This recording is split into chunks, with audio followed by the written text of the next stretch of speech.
live from Studio 6B on a Tuesday night, 8 p.m. on the East Coast. Real America's Voice. Glad you're in. Rick Delgado's sitting right there, and he's the only one sitting right there. Slickster's in the building, though. Slickster will be here to do some sports. Delgado's got news. Vinnie Mac is off tonight because he's doing something in Florida again. I think he's just trying to lead me on. He's basically tells me he's doing this business. I think he's just down at the beach like Biden, sun tanning in his shorts. Probably. Right. I mean, what else could he be doing? Oh, walking his dog. Is there like every other week? Walking his dog? I think it's the dog wagging the wagging the tail deal here. And I think I'm the dog. I'm getting taken advantage of, I think. But, well, what can I tell him? So he says he's not going to be here. He's not here. So I hope he's having a good time in Florida. He'll be back, I think, on Friday for the America First Warehouse, where we will be again on Friday. And then the Friday after that, whoa, look out. Is the Big Friday. That would be May 2nd. That would be the Big Friday. That would be the Big Friday. So looking forward to that. Looking forward to tonight. Lots to talk. I come in every night and I say to Delgado, I say, this is our pre-show ritual. Yes. Which maybe if you come to the America's First Warehouse, you'll get to see some of this off-camera stuff. I say, well, what the hell is there to talk about tonight? Anything? And I say, oh, my Every goodness. night he says. So much to talk about. So much to talk about. So much going on. Right. Yeah. And I say, really? And I don't know if that's probably more of a reflection on me than it is on him, because I don't know. But he follows it up with like what? And I just go, oh. Well, yeah, he doesn't really know anything. He just like I said, I am a half glass full kind of guy. Yeah, of course there's plenty to talk about. We just have to decide what. Yeah, I could tell. Tropical depression. Damon, of course, is blowing through town as usual. A dark cloud of depression. Aaron, am I a glass half full kind of guy or half empty kind of guy? Always glass half full. Thank you, Aaron. He pays me. Aaron? What? That has no bearing on it whatsoever. I don't know about that. Watch this. Fran? Yeah. That's enough. He knows what to say. He just wanted to make sure you were there, friend. Yeah, just making sure you're there. Yeah, I sweep up the glass when you break it. Oh, man. Well, I hope everybody's having a good day in the chat, wherever you're watching, live on Real America's Voice or live in the chat. Hello, our friends in there. I see our friends Cats B, Frank Wolf Jr., Joyce, Jesus, Ticked Off Patriot, all in the chat. We'll get to you as well. Glad you're in. Like I said, Slick will do sports. Delgado will have some news. Vinnie Mac's off tonight. So let's start on some, well, I don't know. I guess, what do we call these? These are kind of like, hey, just let's pay attention over here. Kind of the old throw up the red flag just to pay attention. So that a year from now, we're not going, oh, geez, I didn't see the signs. I didn't have any idea. Congress was so inept. Gallup poll today. Americans' economic financial expectations sink in April. Several measures of Americans' economic mood, including their perceptions of the U.S. economy and their own finances, have weakened in April compared with their prior readings, in some cases substantially. Most notably, since January, Americans' 6-month outlook for economic growth in the stock market have turned from positive to negative, while their forecasts for inflation, interest rates, and the job market have dimmed. In line with those changes, our yearly reading on Americans' assessment of their personal finances shows a record high 53% now believing their situation is getting worse. This marks the first time in the trend dating back to 2001 that a majority have expressed financial pessimism. Despite these changes, Gallup's Economic Confidence Index has held steady, with April's -22 score not meaningfully different from March's -20 and January's -19, though it's down from a -14 reading in December. These findings come from our annual economy and personal finance survey conducting April 1st through April 14th. Most of the poll was conducted after President Trump announced what he termed Liberation Day tariffs on numerous countries on April 2nd. The market subsequently experienced significant volatility, resulting in a 4 to 5% decline in the major stock indices over that next 2-week period. The latest poll updates Americans' 6-month forecast for several aspects of the economy. Last measured in January, optimism is down on all 5, but particularly for the stock market and economic growth. 29% of Americans now expect the stock market to go up over the next 6 months, while 58% think it'll decline. This is a near reversal from late January, when 61% foresaw the market gaining and 18% saw it declining. And I would just take that one and say that's probably good news for it going up. Oh, yeah. Yeah. That's probably good news for the market going up. Similarly, 38% are currently optimistic about U.S. economic growth, predicting it will increase over the next 6 months, while 48% think it'll decline. This differs from the strongly positive tilt in January, when 53% believed economic growth would rise and 29% thought it would decline. So, again, take this what you will, but it's out there. And this is what the president keeps saying, right? The president keeps saying, hold on. Yeah. There's going to be some bumpiness in this road that we are traveling. And I think we continue on that road. Yeah, I mean, if you think, I don't know, I think most people and most investors are savvy enough to know it doesn't always go up. There's always going to be corrections. There's always going to be ups and downs. But overall, if you look at the overall number, you'd be like, I'm still going to be up. And if we have to take a few steps back now to reap the rewards later on in the year, were you about to sell all your stuff anyway? Probably not. You're probably thinking, oh, I just need this to be good when I'm ready. And by being patient, that's usually the way people do pretty well instead of reacting. It's like if you react emotionally, like a liberal, to everything, chances are you're probably going to make some pretty stupid decisions in your life. So, if you expected this to be just up, up, up and away, and oh my goodness, without some type of volatility, you're probably not being real. You're not being honest, because tell me one time you've seen that. If you've been, if you've got your stuff invested in 401ks or any type of investments, they go up and down. It's part of the deal. It's part of the process. So I don't know. I would rather, especially with the midterms coming up, get this pain over now and be on the other side of it. So next year, when these representatives have to go home and say, hey, how you guys doing? They can be like, well, things are getting much better. I like what you guys are doing now, as opposed to things were great back then. Now it's starting to suck. You know what I mean? All these guys do is go home. By the way, true. I'd like to know when they actually come to work to do something to then go home and report about. Who's going to make the case, by the way? The president makes the case. Oil's down, gas is down, eggs are down, some prices are down. Mm-hmm. Do you hear anybody else making the case? Do you hear Mike Johnson making the case? Do you hear anybody else in Congress making the case? If you take anything from this poll, and you don't have to take anything from it, you can think it's a bunch of nonsense. Maybe it is. But, when you talk about people who, a lot of Americans are not even in the market. They're living paycheck to paycheck. They're trying to support their family. They're working 2 jobs. They're just trying to get by. And those are the people, overwhelmingly, I would say, voted for President Trump and voted for the Republicans to do something, to extend tax cuts, to lower prices, to lower gas, to do these things that they're doing. I don't know that they're messaging about how well they're doing. But when you look at this poll, Americans' assessment of their own current financial situation is the same today as a year ago. The problem is their perception of the direction in which their finances are going has worsened. 10% of U.S. adults rate their current financial situation as excellent. 34% call it good. 37% call it fair. 18% call it poor.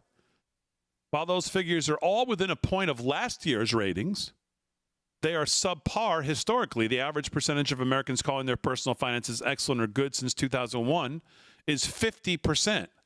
With positive perceptions peaking at 57% in 2021. And this is one of the things the Fed always talks about when you talk about inflation. One of the key things they want to make sure they keep are inflation expectations leveled and grounded. You don't want people thinking that inflation is going to get worse, because that makes them change their spending habits.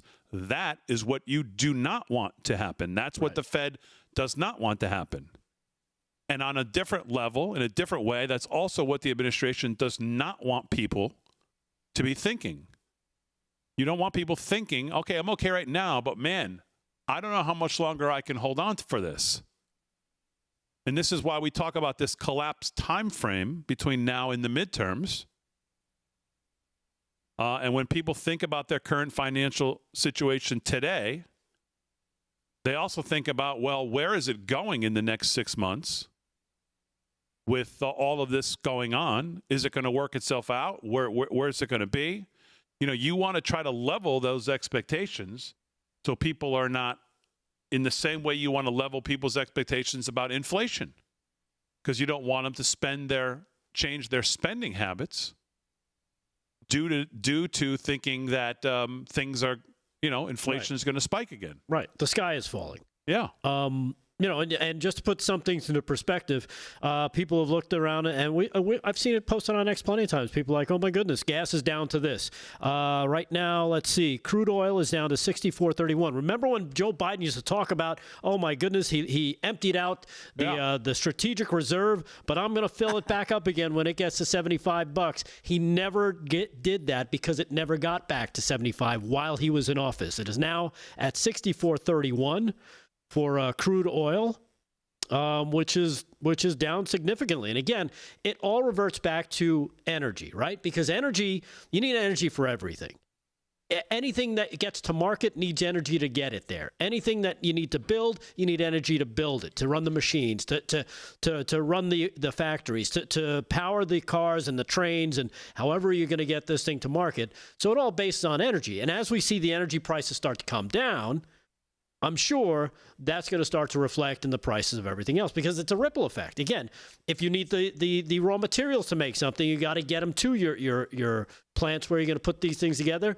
If the energy price is high, you got to charge more. Energy price goes down, the price of everything tends to start to follow that. So I think it's one of these things where once the price of energy really starts to impact coming down even more, you're going to start to see that ripple effect across the rest of the industries that are affected by that, and say, hey, look, my raw material charges is going down because I'm not paying as much. I'm not paying $5 a gallon for gas to get it here. Now it's down to let's see, what is it?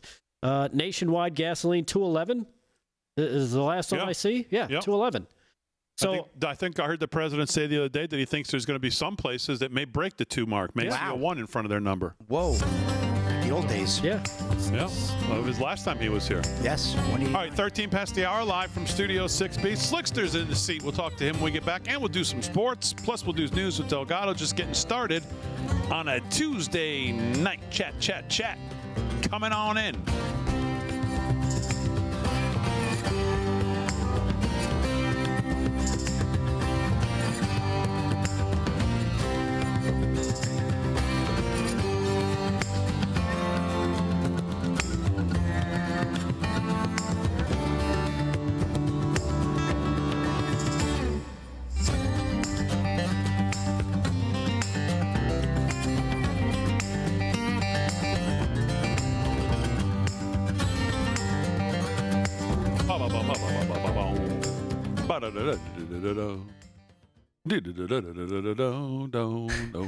Do I sound like the song? Yeah, exactly. Thank you. Thank you. Slickster, how are you? Thank you, George Thorogood.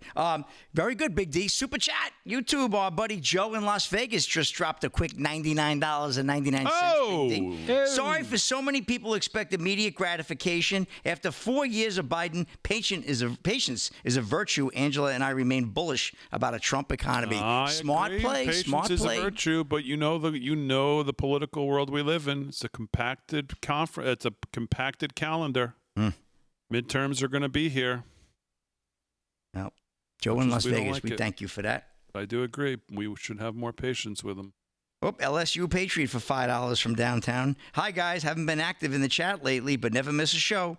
Don't know what I do without LFS6B. God bless each of you and your families. Connie Lou on X says, Damon, Farmer Brooke is sick. No. Yeah, that's what she said. Like sick, like got the flu, or like something's like really like sick, or like just sick. Jeez, I thought I saw him in the chat not too long ago. Hope he's okay. Hope he gets better quick, whatever he has. Oh, jeez. He's bedridden, sick, can't watch the show, like that kind of sick. Can't watch the show. Or he's like really sick. Or you speculate. Like he's in the toilet. Flu-like. Okay, flu-like. All right, well. He's sick like dog. Sick like a dog. Man, that's not good. Man, the flu. I don't want the flu. I'd rather have COVID. No, remember poor Kevin from our show, KDJ. He was down for what? How many weeks? Like 2 a weeks? week. Yeah. Yeah. Let's see. Mike VL72. Wow, gas here $1.50 to $2, higher than everywhere else. Yeah, I'm seeing a lot of people put their prices in, a lot of threes. In the When the hell's it going to get over here? Chat. Never. What's ours? I'm still paying like mid threes. NTBENC 249. Holy S. Wherever that is. Holy yes. Holy yes. Well, That'd be South Dakota. 277 up the road. Where at the Hortons? Yeah. That's the new mobile. No, it's been like Their 270 prices are something. really good. Drake 99 250. Wow, that's like 50 cents lower than where I filled up. Cheap station by me is $2.75. You pull in anywhere. I see you. You pull. He pays cash. He pulls it anywhere. This guy, you don't shop for price. I saw you pull into a golf. It was like $4 one time I was with you. I saw you. Pull the limo in there and tell him to fill it up. Big D, fill it up. He pulled out his cowboy hat. All his cash came out. Oh man.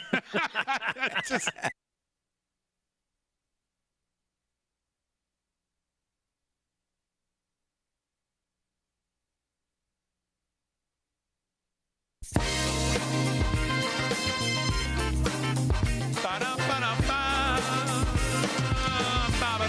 17. Is that on the air when I do that stupid stuff? Oh, Okay, yeah. great. 17 past the hour, live from Studio 6B. I'm sure people really love that. They love it. I make sure to turn your mic on so you get on air. Why are you so loud in the speakers out here, Frank? Can you just talk in my ears and not in the speakers? I mean, you sound good, like you're the voice of God. But Well, thank you. That's what this is. okay, very good. It's a little loud out here. Slickster's here. He's going to do some sports. Delgado's going to do some news on a Tuesday night. Real America's Voice. I'm feeling a little loopy tonight. Can you tell? I don't know what it is. Yeah. Yeah. I think you were out partying with me earlier. Slick's the one who went to the party. I know. did. Oof. How was your party? Fantastic. Well, who's What was who it? of. It was a fundraiser for one of our good Republican fellas there, Neil Foley, local elected official. All the Republicans good man. were there? Oh, we saw County Executive Romaine. He had money for me. I couldn't wait show to up see for a him. party, yeah. They, They yeah, got Ray work to Tierney do. was there too, the AG. yeah. He goes, Mr. Holbrook's here. I'm like, oh. Ray Tierney. I told Ray, though, he's doing a great job with those Gilgo Beach How's our murders friend and Doug Smith? He's a big national. Yeah, we haven't seen I was Doug with in a Doug. bit. I spent an hour and a half with Doug on Friday. You know, I ran into on Sunday at our friend Jody Giglio, friend of the show. Yeah, where I was ran she? into her as well Yeah. on Sunday. She was at the Easter breakfast too. Where She you was. She was at Giorgio's. Yeah, she Were? It's a spotted place me. to be, huh? That was the place, man. That was good stuff. All right. But yeah, big fundraiser tonight. tell us about it. Listen, we got to support our guys out there. These are good conservative, good Republican people. Yeah. They're good government officials. We're very Long Island, Suffolk County, extremely blessed. I saw Jesse tonight too, as well. Jesse Garcia. I saw John Caracciolo, owner of the LI News Radio. Oh, the great John 1039. Caraccio, John, LI News Radio, 103.9 LI News Radio, or you can find us Wednesday, Thursday, and Friday. Very happy with the show. They said, Slick, we didn't even see you. We missed you when you walked in. They were all good. Good stuff. A good time. No one missed you anywhere. No, they don't miss me. You're No. right. That's true. Good Very- stuff. All right, very good. You're absolutely right. All great people, good friends of the shows, good friends of ours. Fantastic. Love Jesse Garcia. He's doing a great job. Yeah, so good for you. Slick. One of I'm the glad best, one of the best party leaders in the country, actually, Jesse Garcia, Suffolk County. I mean, he's got this town, He is this county fantastic. painted so red, it's unbelievable. Yeah. If the rest of the country voted like the county we live in, Yeah. we'd be living a good Well, life. you know what I love about Jesse too is that Jesse can come on and talk about Anything. He doesn't need to talk about Long Island. He can talk about what's going on, man. He knows said- what's going on. He's got it. Anytime you're ready, he'd love to come back on. Every time I see him, he's Yeah, excited. I love Jesse. He can come on anytime he wants. So. And earlier today, I was getting my car serviced right here in town, and sitting there, a woman walks in. She goes, I know you. I go, oh, you saw me in the post office? She goes, no, you're on that TV show at night. I said, yeah. So I told her to come down to America's Warehouse and come and see us at the America First Warehouse. So, we can't wait. Okay, very good. Very good. All right, Slick, since you're rip-roaring to go, let's do some sports. Sports brought to you by Mike Lindell, My Pillow. Remember what those are? LFS6B is the promo code to use. If you shop at My Pillow, use our code at checkout. It'll give you great savings. Plus, you can send in your receipt this week and get a free t-shirt from the Live from Studio 6B merch store, which is ever growing. which has great stuff in it. Slickster, what's going on? Great stuff. All right, Big D. Well, we got to get to the scoreboard, man. I stayed up late last night, watched 2 fantastic games, right? The Kings, they won that game. I watched the Knicks lose. That was something else, too. They lost that big game to Detroit there. You all tied up that series 1-1. And then the Dallas Stars finally. I mean, the Knicks should be down 0-2. They should be. They should have lost that first game, save for that 21-0 incredible run, NBA historic run. What do you mean they should be down 0-2? They won the first game. Oh, no, I mean, I understand they won the first game, right. But they should not have won the first game. game. Why not? They went on a 21-0 run. Detroit just melted. Well, but that's not going to happen over the course of 7 games. But you don't think that has to do with some type of defense play? Yeah. I think they blew a piston. Yeah, they're out. They're out. What's going on, Slick? All right, well, NHL action, big deal. Let's get to the playoffs. East, first round, game 2, down in Carolina. Good-looking team, the Carolina Hurricanes, up 1-0, and guess what? They're up 2-1 over the Devils. 10 to go there in the third. Frank the Tank is probably screaming and yelling about his Devils right now, Big D. Yeah, they ain't got no chance. But he's got to be happy with his Mets. Well, the Mets are playing good. First place. They're a good team, man. They're a good team. Yeah. They're no Yankees, but they're looking good. Maple Leafs 2-0 over the Senators. End of 1 there. That's also game 2. Toronto leading that series 1-0. They're up in Toronto looking good, looking for a commanding 2-game lead there. And then at 8:30, we have the Panthers taking on the Lightning in Tampa. Amalie Arena. I love that arena. 8:30 p.m. That'll be first round. Game 1, by the way. That's their first game. They've finally getting a chance to play. And then the Wild taking on the Golden Knights in Vegas. Game 2, Vegas leading that series over Minnesota. 1-0. That's an 11 p.m. puck drop. Going to be a late night for Slick Rick because I got to watch those games. And we got the NBA action. Let's go playoffs. Halftime. Pacers over the Bucks. 68-60. Pacers looking to take a commanding 2-0 lead there too. Big D. They won the first round game there on Sunday. And then also West first round game 2. Oklahoma City, another strong team. The Thunder beating up on Memphis right now. 46-34. 6 to go there in the second quarter. And Lakers, Damon's favorite team, LeBron James and friends there. Let's see. They're taking on the Timberwolves. That's a 10 p.m. game. Boy, Lakers look terrible, too, on Sunday. So they trail that series 1-0 there to Minnesota. And if Minnesota wins tonight, boy, it's going to be tough for the Lakers to come back, losing 2 at home. So that's a scoop on that. Baseball. Let's go over to baseball. We love baseball, of course. Guardians, Indians, whatever you want to call them. Over the Yankees, 3-2 right now, top of the 8th. Rick, Yankees, starting to slide a little bit there now. We got the Reds leading the Marlins, 3-2, top of the 7th. Wait for that one. Don't worry. Bottom of the 7th. Padres blanking the Tigers, 2-0. Nationals, 6-0 over the Orioles, bottom 6 there. Bottom 5, Red Sox up in Fenway, taking on Seattle, up 2-1 there. The Mets, well, to Big D's point, leading the Phillies right now in Citi Field, 2-1, bottom of the 3rd there. Mets looking good. Braves getting blanked by the Cardinals, 2-0 there, top 4th, bottom of the 3rd. We're all tied up at 1 there. White Sox and Twins in Minnesota. No snow there now, thank God. Rockies and Royals, no score, top 4, bottom of the 2nd. Cubbies in Wrigley, leading the Dodgers, 5-4 there. Shohei Ohtani back from his, what do you have, his maternity leave there for his wife, right? He's back in action, so I'm sure he'll come up and hit a home run, win that game. Astros and Blue Jays, no score there, bottom 1. Pirates at the Angels, 9:38 pitch there, first pitch in Anaheim. 9:40 out in Arizona. The Rays taking on the Diamondbacks. Brewers visit the Giants in San Francisco. 9:45 first pitch there. And last but not least, the Rangers taking on the Athletics at 10:05 first pitch way out west. Get to a couple of stories here, if I might. Wow, this was a cute story. Trump praises granddaughter's golf skills, says she may be able to someday beat him. He goes, someday. Kai Trump joined the president on his trip to UFC 314. Ryan Gatos of Fox News. President Donald Trump praises granddaughter Kai's golf skills in a new video she posted recapping her trip to UFC 314 on Monday. The president dished on whether Kai would be able to beat him on the course someday. The 17-year-old is set to play collegiate golf at the University of Miami. We reported that on the show before.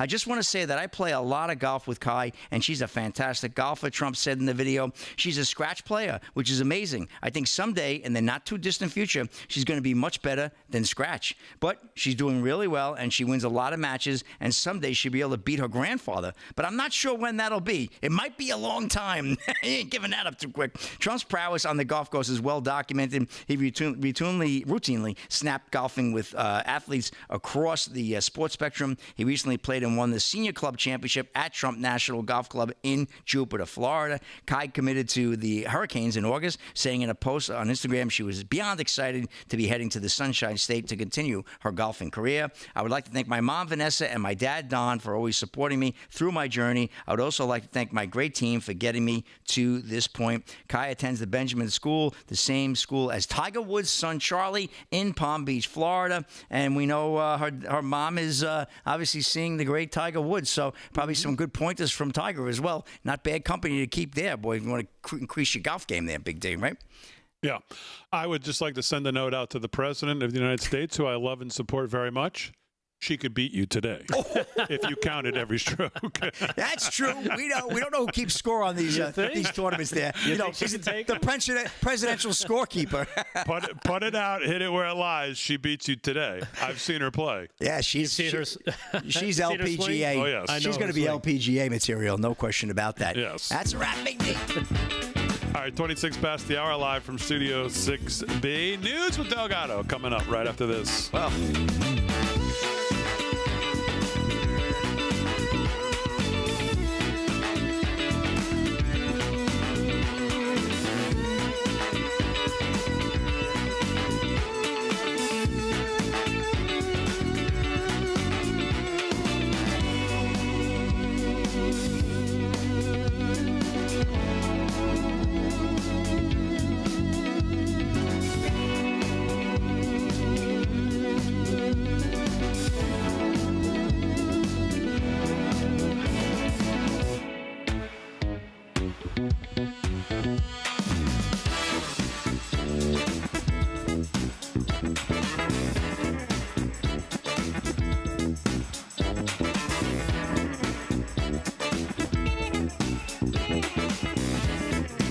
That too.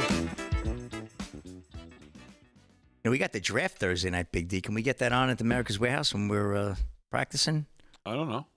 I got to see the draft, man. Come on. Why? We're picking 12th. Can you name me one person that's going to get drafted? Yeah, Ashton Genty. I love that running back. He's great. And then a kid Cam from Ward, Penn State, the defensive end, Cam Ward, Shador Sanders. How about Travis Hunter? Whoever gets him, that kid's a two-way player. Right? I don't know if they'll let him play. He said if they don't let him play two ways, he's walking. Imagine. He wants to play DNO, the kid from Colorado. Good player. So, yeah, we just gave you half a dozen guys. Okay. Cam Ward, he's going number 1, I think. Looks that way. What do you think? Yeah. Who the Giants taking? Defensive end from Penn State? Micah Parsons? Either that or they're going to take they take a linebacker. Travis Hunter. Travis Hunter. Oh, he's the best available after. Absolutely. I mean, that kid would be such a great player. Just think about the marketing with that kid, what he would do for them. Jerseys, fanfare, TV, want to see him. He's a dynamic player. The Jets, Aaron, who you want for the Jets? Come on, Aaron. Now you got to have some thoughts with your pop.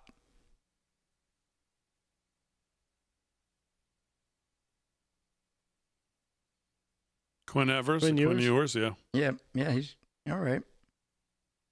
You guys have... No, they've been talking about him the last week. You're picking, what are you picking, 7th? I'm picking 12th. Yeah, you do.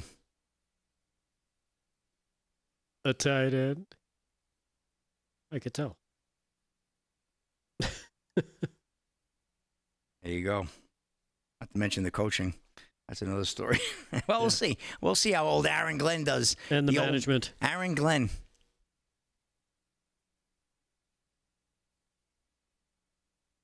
That's the reality of it. Wasn't that Eric Coleman's old mate? I think they used to play side by side, right? Sure did. Aaron Glenn and Eric Coleman, Sabrina's husband. Yep. Sabrina, formerly on the original format of the show. She was great. I only got to do nuts. A small run with her. She never made it in. That was during COVID. That was a weird time. She was down in Florida. She was great. Oh, she was good energy, though, man. Come on, she was fired up. She's nuts. You remember her, right? You were on with her. Of course. Back in the afternoon part of the show. What was it? Was it the Taco Bell incident that you talked about? Oh my God. Wendy's drive-thru. No. Oh, the Wendy's. drive-thru. No. Oh, with the woman? No. Yeah.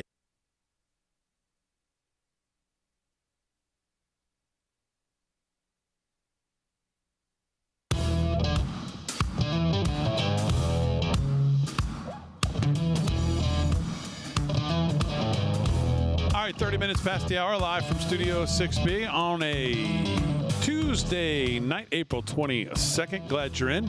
30 minutes past the hour. Time to do some news. Rick Delgado's got that news. Delgado, what's going on? All right. Well, there is, as Aaron likes to say, so much going on. Let's get to it. It's one story that I refuse to let go is this one of New York's own Attorney General, Letitia James. And the problems that she is now facing is Letitia James, according to this from the Times-Union, fires back, saying the allegations of fraud against her are baseless, Damon. Baseless, she says. Okay. She's not really married to her dad. According to this, out of Albany, New York, Attorney General Letitia James may have paid thousands of dollars less in mortgage and insurance fees as a result of listing a multifamily residence she owns in Brooklyn as having 4 units, not 5, according to building and financial records filed over the past 24 years. Not 24 months, 24 years. She's been on this grift for nearly a quarter of a century. Her office has asserted that James has always maintained the residential property as an owner-occupied 4-family residence that she purchased back in February of 2001. According to James, she said the recent allegations that say she may have misrepresented the property's occupancy rate in various mortgage and insurance documents is baseless. That she did it for financial gain. It's unclear whether, as property owner, James has the ability to declare the residence would be 4 units instead of 5 for tax and financing purposes. That declaration was made by her in various documents, including building permits, mortgage applications, insurance riders filed over the more than now 2 decades. In some of those records obtained by the Times-Union, the property was also listed interchangeably as a 1, 2, or 3 families. So she's juggling balls here in terms of how many families she's putting up in this residence. In New York City, generally, the regulations that dictate that only the commissioner of the Department of Buildings can issue a certificate of occupancy, changing a structure's number of units. So she's got some major problems, and it's all, let's face it, these are all the same kinds of crap that she tried to get Donald Trump with, and it seems like it lives up to the old adage, they always accuse you of what they're actually doing, right? So again, she's firing back, according to her. She said in an interview on Spectrum that, let me just say to all New Yorkers and all Americans, these allegations are baseless. They're nothing more than a revenge tour, she said. And she, again, says no one is above the law. When she's talking about this. But then that leads me to this. I don't know if you saw this. I don't know if you remember this, Damon. You may have not lived here during that time and you're younger. But a man named Crazy Eddie. Remember that store? You ever hear of? Yeah, of course. Crazy Eddie. Yeah. Crazy Eddie. Crazy Eddie Antar, his name was. His name was Sam Antar, actually. Turns out, whatever happened to him after he went to jail, well, much like if you ever saw the movie Catch Me If You Can, He went insane, right? With Leonardo DiCaprio as the guy who would forge checks. Anyhow, what happened with Eddie? Well, after he spent 20 years in jail for committing financial fraud at Crazy Eddie, he then spent the next 30 years teaching others how to detect it. And why do I mention this? Because he actually posted on X directly to Letitia James saying she won't bow to anyone. He says, neither will I. He says, I know every trick in the book, every trick that's been left out of the book, every trick you're thinking about doing but haven't done yet. As he said, he's been training these people for 30 years. He says he's trained investigators, fraud investigators at the FBI, the IRS, the DOJ, HUD, banking regulators, New York State Comptroller's Office, dozens of other state and federal agencies. He's lectured at Stanford University, Columbia, NYU, and many other academic institutions. He's worked with internal auditors at the Big Four firms, law enforcement, whistleblowers, class action, you name it. And everything he says he's uncovered here about your conduct. And again, this is directed to Letitia James. He's directly messaging her. Everything I've uncovered about your conduct, your undisclosed mortgages, your principal residence declaration in Virginia, your taxpayer-funded jet travel, your altered mortgage documents, your misrepresented property filings, I did on my own time and my own dime. Nobody paid me. Nobody hired me. Nobody told me what to say or do. No political angle, just a public record and your signatures. He writes, so let's be clear. The allegations against you are not baseless. They are backed by documents, they are backed by the law, and they are backed by decades of experience from someone who's done both sides of the fraud equation and now teaches it nationwide. Mm-hmm. So, shots fired at New York AG Letitia James. He says he also directed to her, if you disagree, I invite you to a public debate, face-to-face, any venue of your choosing. You say you won't be silenced, neither will the truth. Okay. Wow. Crazy Eddie. Crazy Eddie. Ready to coming break out of some nowhere. things. Yeah. Pretty Making crazy. prices insane. Right? That was his famous He's line. going insane on Letitia James. Oh. Yeah. And Crazy again, Eddie. I guess he's He was done an the icon. research. He was an icon. Right?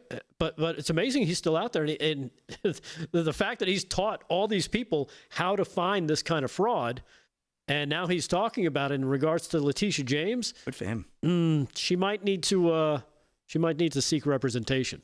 Well, I mean, is there anybody who's believing her when she says that it's all just, I mean, no, we don't make stuff up on our side. Right. Like what you did to Trump with these nonsense numbers. Yeah, we don't have to. I mean, she's been doing it for 25 years.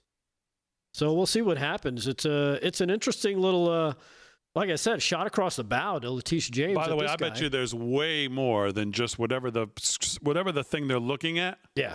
I'll bet there's way more stuff to look at in these transactions and in these renters and in payments and everything else. Yeah. We'll see what happens as that story continues to unfold. I don't know if you caught this there. I know she's not one of your favorites. She is quickly becoming one of mine, even though I know she's a little wishy-washy on some things. I'm talking about South Carolina Congresswoman Nancy Mace. Did you see the latest clip that she shared? I've heard about it, and people say it's time they'll never get back in their life. It's only about 20 seconds.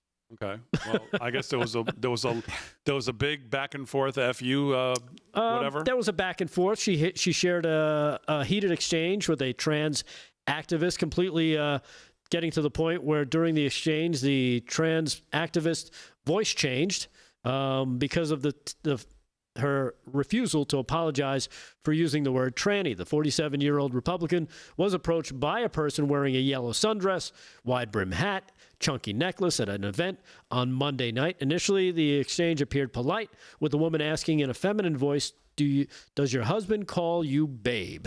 The constituent then asked Mace to apologize, for which this exchange picks up right here. This is cut number 5. Here's Representative Nancy Mace refusing to apologize to this woman, so you think is a woman, cut 5. Does your husband call you babe? I'm not married. Okay, so even better. I don't care. Okay, so I would like for you to apologize, but it is derogatory, and second of all, is tranny derogatory to you? Yeah. Of course the tranny. Yeah, tranny.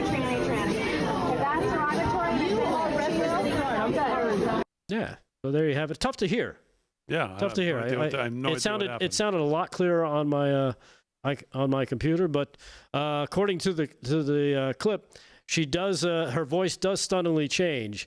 At one point during the clip, she was asked by her security detail that wasn't present, particularly when the activists lifted the potted plant. They moved in. They had 6 armed guards there tonight to make sure that she was protected. And one supporter praised her for the good return salvo, telling her to lean into it. Don't let these demented people pull you into their psychotic purity spirals, and never apologize. You owe them nothing. She later clarified the entire conflict started because the activists didn't like being called a babe.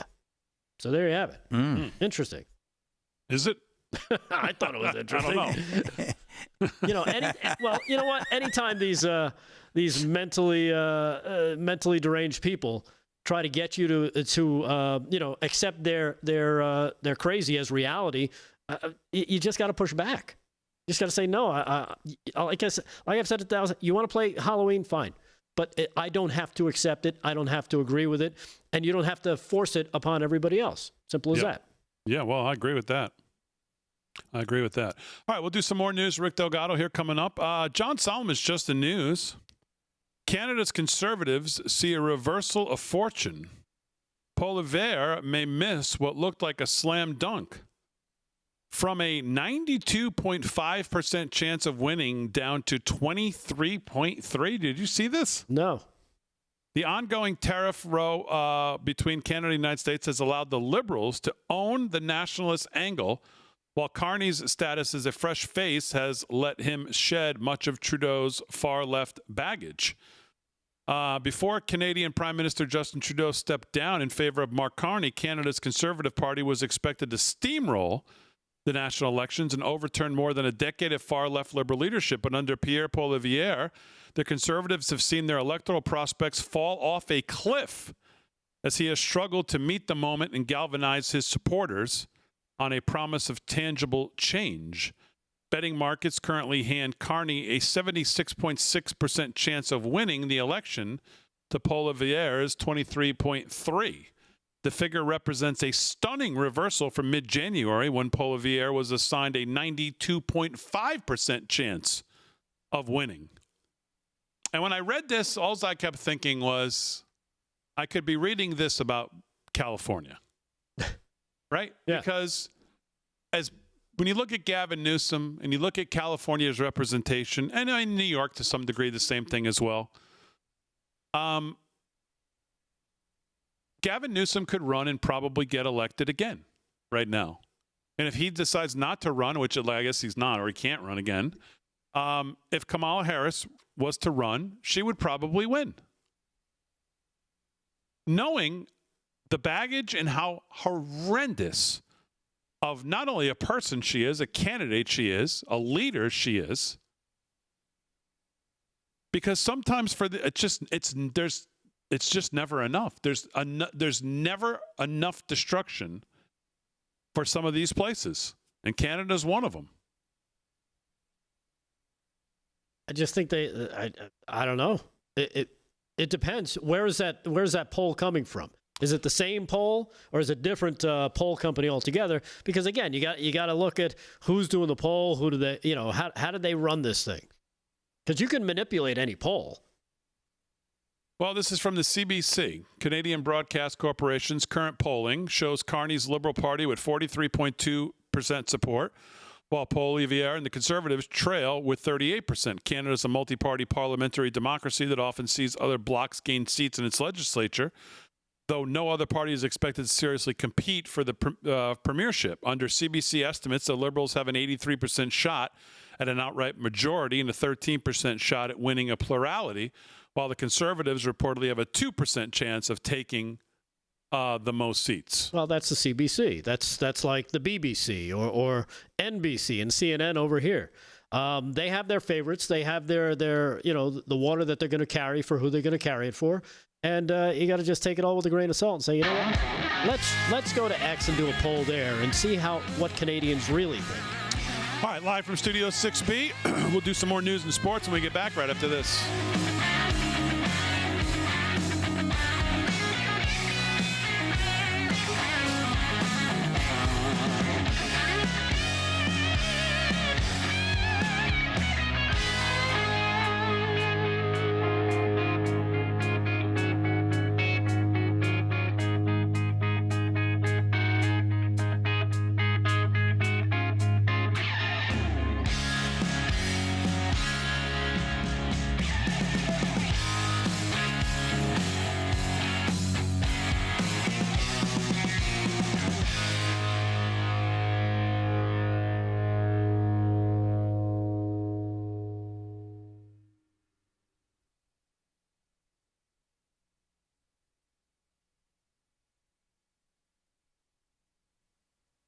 You catching my audio?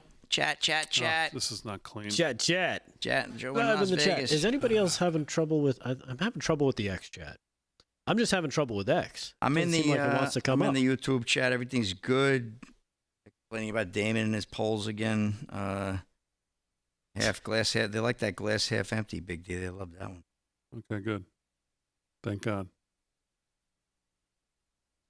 X was having some issues the other night, but I think it was isolated to the app and not the website.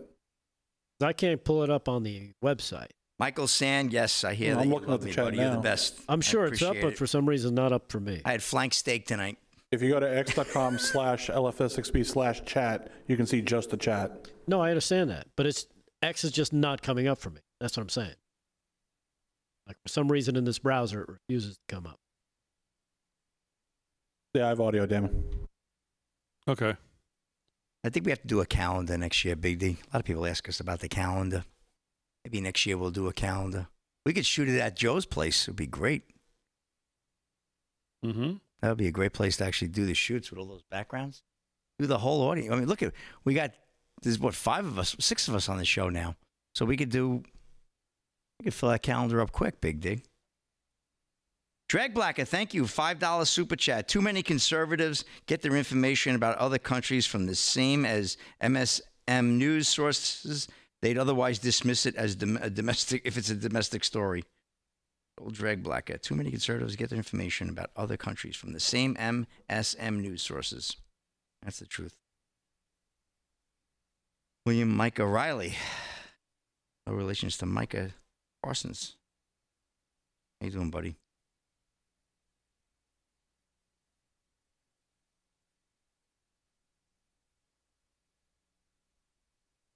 Hey, Shannon Sharp's getting some heavy stuff, huh? Did you see the video he put out today? Did you hear about the woman that put out this video to defend himself in this lawsuit? But the lady, what happened? She's $50 million lawsuit.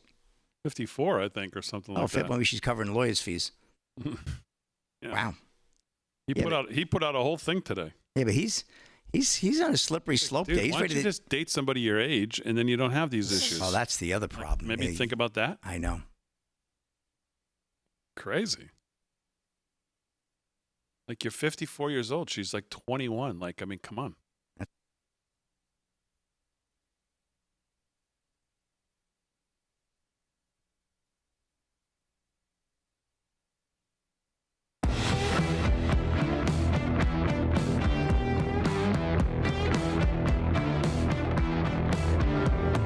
All right, 13 to the hour, live from Studio 6B.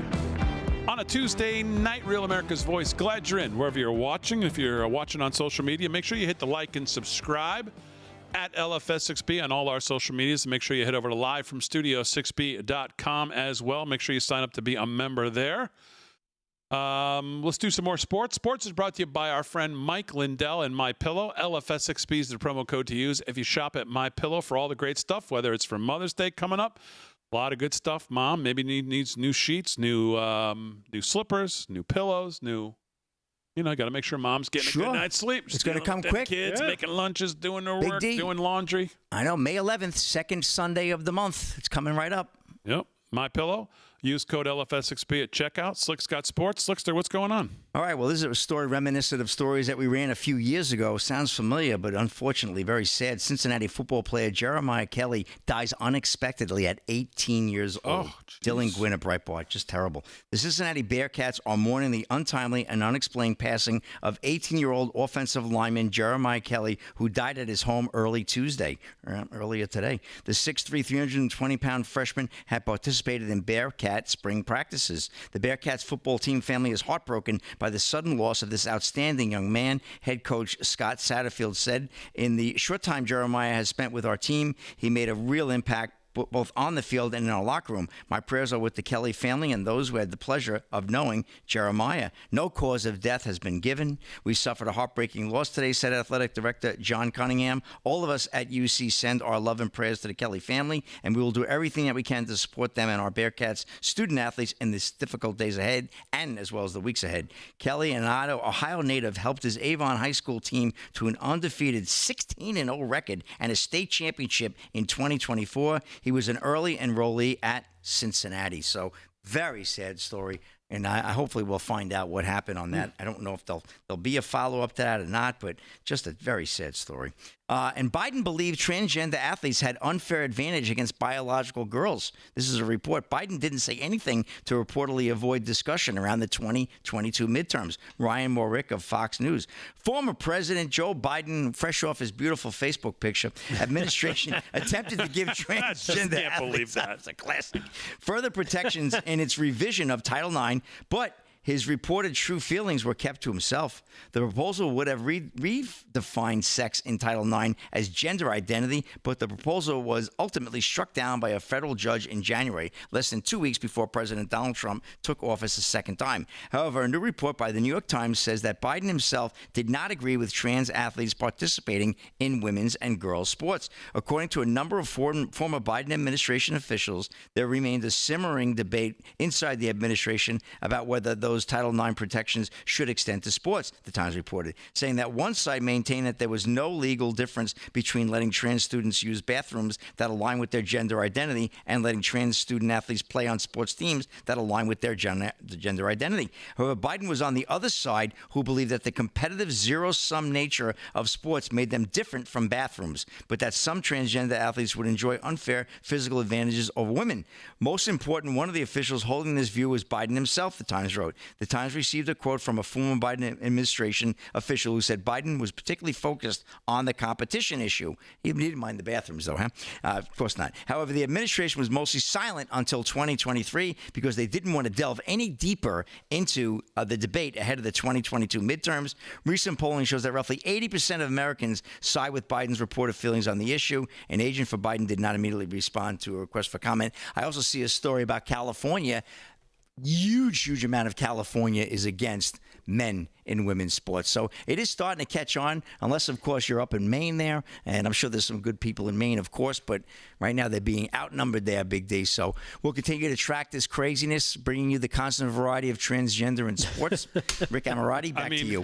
Again, I saw, who was it? The guy from the Young Turks there, Cenk Uygur, whatever his name is. Yeah. I saw him on some show on the Blaze, Glenn Beck's place, and he said, you know, I don't know what to tell my liberal friends when you look at these issues, and 88% of the country tells you they don't want trans women playing in women's sports, and you're going to line up with the 10. He's like, I don't know what to say to them to get through to it. I'm not telling them that they don't have, and then he went on some, rant. Right. But it's the same thing with them. I mean, I'm still amazed every day to look at them flying down to El Salvador. Yeah. They think this. They legitimately think this is a winning issue.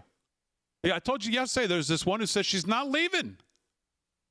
Until he's coming back with her. But it's not a winning issue. Look at the election last year. People are tired of this craziness. And if they're talking about AOC, are they really serious about this woman running for president? Are they really going to put her up? I know it's early. Yeah. I think so. I think she's going to, if she doesn't take out Schumer, I think. I mean, who in the world could vote for this woman? I mean, I'm certain there's a certain percentage in this country, probably 40 of it. But, man, not much more than that. Any swing vote's got to walk from that person. All right, the president was in the Oval Office today. He took some questions. Let's listen to a little bit of what the president had to say, because he took some very important questions about Jerome Powell, his feelings there. There's been a lot of speculation about that. Here's a little bit from the president's question and answer today. Negotiations actively underway, and do you agree with Secretary Bessent, who has suggested that the current standoff with China is not sustainable? We're doing fine with China. We're doing fine with I think almost every country. Everybody wants to have involvement with the United States. As you know, we were losing $5 billion a day during the Biden administration, during that last year, was a horror show, what they were doing on trade. $5 billion a day. And now we have it down to a very low number because we're getting 25% from the automobile industry, from autos. We're getting 25% for steel, 25% for aluminum. And we're getting the baseline of 10%. And think of it, we're losing almost $2 trillion on trade. And those days are gone. We're not going to do that again. We're not going to let that happen. We're being ripped off by almost, I don't say every, but very close to every country, everywhere in the world, just being ripped off left and right. You had no leadership. You had people that didn't know what they were doing. And we're going to turn the country around. You know, we have a very nice phrase, make America great again. That's what we're going to do. And it's going to start with trade. We're doing really well. I see the stock market was up nicely, but this is a transition period, and it's going to be a little while. But we are doing well with every country. Ultimately, we have something they want, and you have to view it that way. We have something they want, and they want very badly. And You know, it's going to be, they're coming in, they're taking treasure, they're taking jobs when they do that, and they have to pay. And they don't have to pay if they come in and create their own jobs. You know, if they do their product here, if they build their product or make their product in the United States, we have absolutely no tariffs, and we welcome people. But we're taking in a lot of money from tariffs, and our country is getting stronger all the time because the other was not sustainable. But started with China. Are you going to play hardball with them? Are you going to mention COVID? Well, I'm not going to say, no, I'm not going to mention COVID. I'm not going to say, oh, I'm going to play hardball with China. I'm going to play hardball with you, President Xi. No. We're going to be very nice. They're going to be very nice, and we'll see what happens. But ultimately, they have to make a deal because otherwise they're not going to be able to deal in the United States. And we want them involved, but they have to, and other countries have to make a deal. And if they don't make a deal, we'll set the deal because we're the ones that set the deal. Scott and Howard and myself and others, we're going to be setting the deal, and it'll be a fair deal for everybody, and it'll be, I think it's a process that's going to go pretty quickly. We've spoken to many, many countries, and we're getting their views on things. You know, there are a lot of things. They have VAT taxes. They have everything you can have. Don't forget, as an example, the European Union was set. All right, we'll hold it right there. The president's playing the long game. Yep. He sure is. That's what he's saying. And it's not even that long. It's just people are freaking out. Got They his want driver instant out. satisfaction. All right, that's a wrap on hour 1. Hour 2 coming up live from Studio 6B.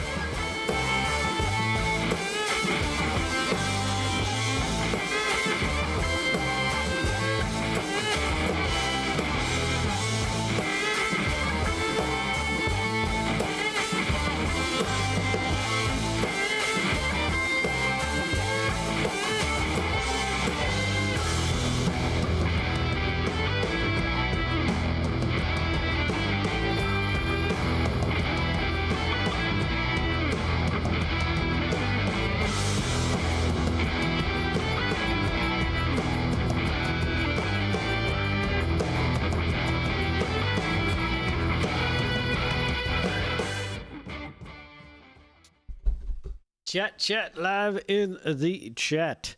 All right, I figured out my X problem. I'm on the X now. We're going on to the right website? No, I was on the right. Just stop. I know what I'm doing.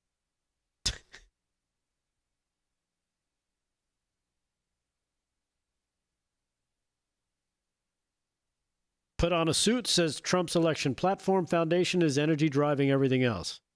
Yeah, pretty much. Let's see. LC San Diego, energy unleashed. Illegals removed. That's a good start. Commander Mike alive in the chat.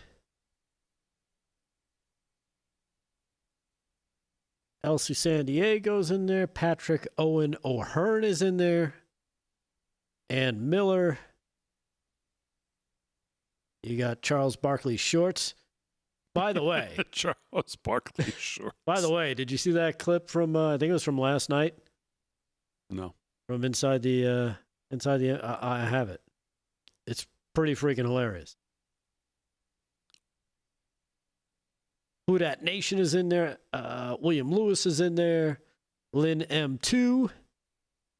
Again, these are all Racing Banshee, Randall Benson, all in the X chat. I finally got in here. Tumbleweed Farmer. Excuse me. Jolene Moore. Jolene. Oh. Jolene. Who's that?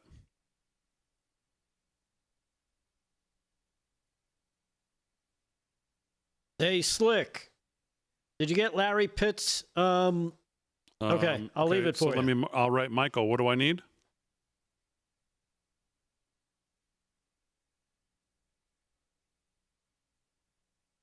Okay.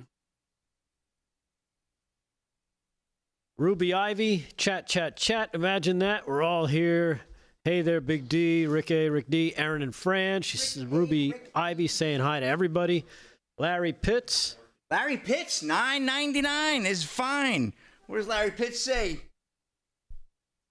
Please give me some advice. Please give me some advice on how I can tell people to quit it calling or coming by when you guys are in the air. Well, that's right. Tell them to knock it off. We're on the air.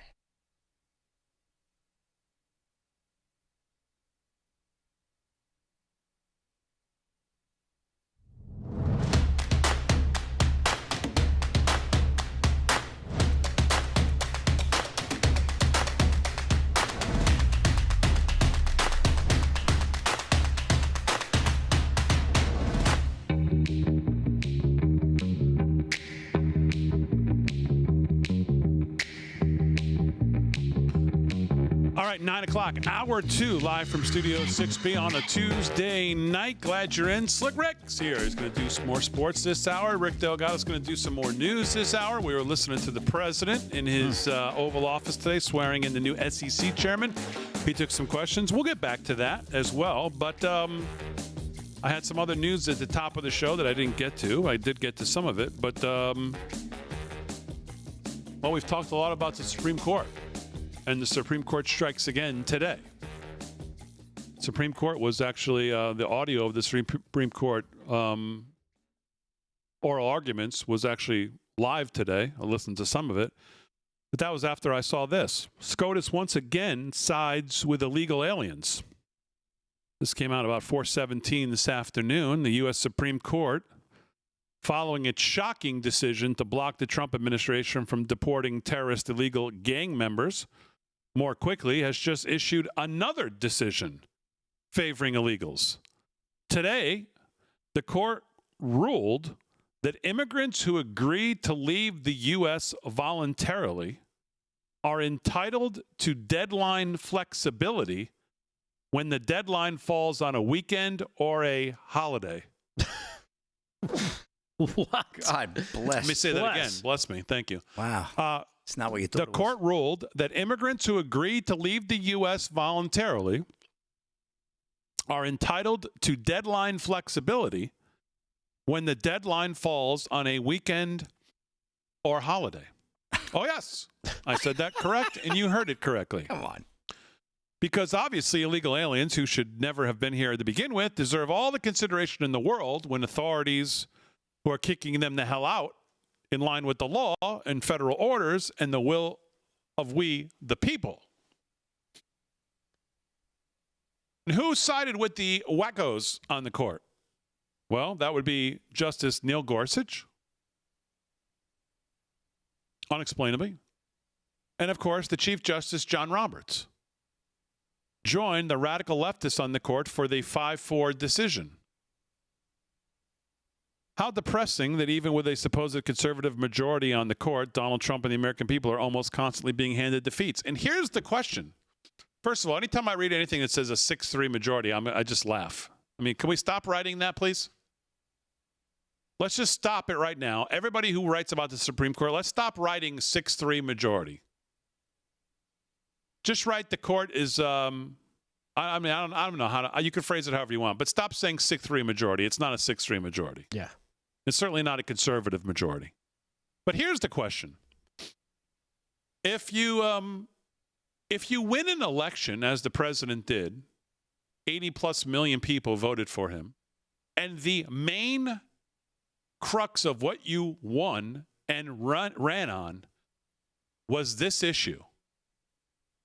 If you win an election based on that, and then you can't ignore the courts block you from carrying out what you won the election on, what most people voted for, and you have Congress who will not pass any new laws in these must-pass bills to clarify maybe some of this, what is the point of the election at that point? You have to ask yourself. Because here we sit 4 months in, and that is exactly the situation we find ourselves in. We all voted for this. The majority of the country voted for this, and yet you have every court. You have 607 lower courts who are ruling as emperors, and now you have a Supreme Court which has lost its way other than 2 members. the two giants of the court continue to know what's up. Everything else is questionable on what you're going to get on any daily basis. So the point of the election was exactly what now?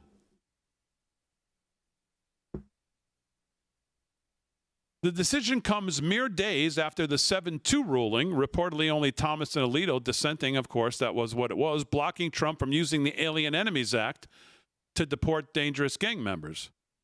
You remember when I said yesterday I've been waiting to find that one thread where someone says, well, you know, maybe you're not looking at this the right way? Mm-hmm. Or maybe you don't know everything? Yeah, maybe there's a deeper thing here you're not noticing or we're not, kind of privy to that's going on in the background. Yeah, still haven't found that. All right. I did find Eric Schmidt, who I think used to be was the Attorney General, I believe. Yeah, I believe Missouri. In Missouri, yes.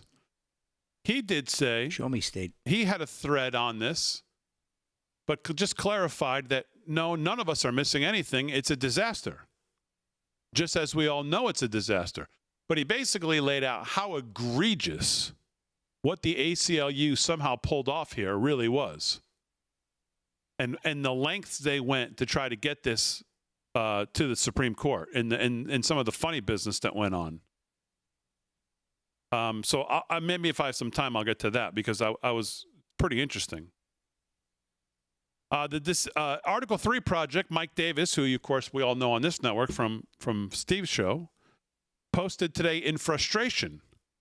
When will the 7 self-appointed Supreme Court generals and their ACLU legal advisors permit the commander-in-chief to perform his most crucial constitutional duty of deporting the invading Tren de Aragua foreign terrorists and MS-13 gangbangers? Meanwhile, Democrats are still trying their hardest to bring back deported accused wife abuser, drug trafficker, human trafficker, MS-13 gang member, Kilmar Abrego Garcia, while American citizens remain hostages in multiple foreign areas, including Gaza. And now you have a new Democrat activist judge who has joined the ranks of those across the country desperately trying to block Trump's deportations. And, of course, she is exactly what you'd expect out in Colorado. Colorado activist judge blocked President Trump from removing illegal aliens under the Alien Enemies Act. She cites the Supreme Court and says he is wrong to declare an invasion. No, it's not an invasion, don't you know? 17, 20 million people came in. No one was anywhere to be found. But now, we're worried about due process. We're worried about how they're leaving. We're worried about what days of the week they're leaving. We're worried about if it falls on holidays. Boy, there's a lot of worries, aren't there? It's incredible how the Supreme Court didn't seem to care a bit when the Biden administration was going after January 6th protesters or pro-lifers or traditional Catholics or Trump allies and others. But boy, they're Johnny on the spot to protect illegal aliens from the consequences of their criminal invasion of the country. If the Supreme Court has blocked half as many of Biden administration's unconstitutional orders as they have the Trumps, maybe the country wouldn't be in this state that it's in. And again, I ask you, what's the point of the election if you're going to elect the president on this very issue, which he was, and he can't carry out his duty, and the courts say he can't, and Congress won't do any damn thing about it? They have must-pass bills, and we can't get them to do anything. There's no big vision in the Republican Party. Certainly not on cut and spending, and certainly not on this.